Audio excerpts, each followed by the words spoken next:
Hello there, very good afternoon and welcome. You watching News on English. I'm Bushra. Let's have a look at today's headline. Kerala landslides live. Death toll reaches over 130. Rahul and Priyanka visit postponed. ನಮಸ್ಕಾರ. ಭೂಕುಸಿತಗಳ live. ಕೇರಳದ ವಯನಾಡಿನಲ್ಲಿ ಭಾರೀ ಭೂಕುಸಿತ.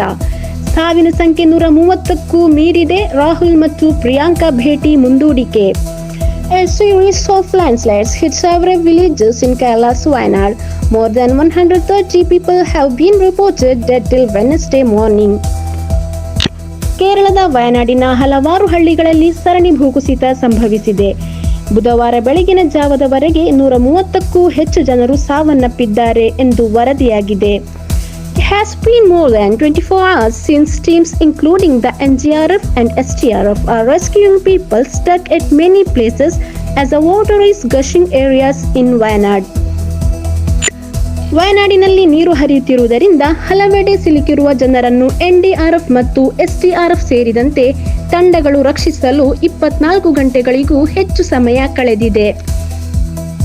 As heavy rains wreaked havoc, Indian Army personnel also rescued over 1,000 people using a temporary bridge which was created. ಭಾರೀ ಮಳೆಯು ಹಾನಿಯನ್ನುಂಟು ಮಾಡುತ್ತಿದ್ದಂತೆ ಭಾರತೀಯ ಸೇನೆಯ ಸಿಬ್ಬಂದಿ ತಾತ್ಕಾಲಿಕ ಸೇತುವೆಯನ್ನು ಬಳಸಿ 1,000ಕ್ಕೂ ಹೆಚ್ಚು ಜನರನ್ನು ರಕ್ಷಿಸಿದರು. Along with PM Narendra Modi, who has assured Kerala CM Pinarayi Vijayan of all assistance, many prominent politics also reached Kerala, including Bengal Governor.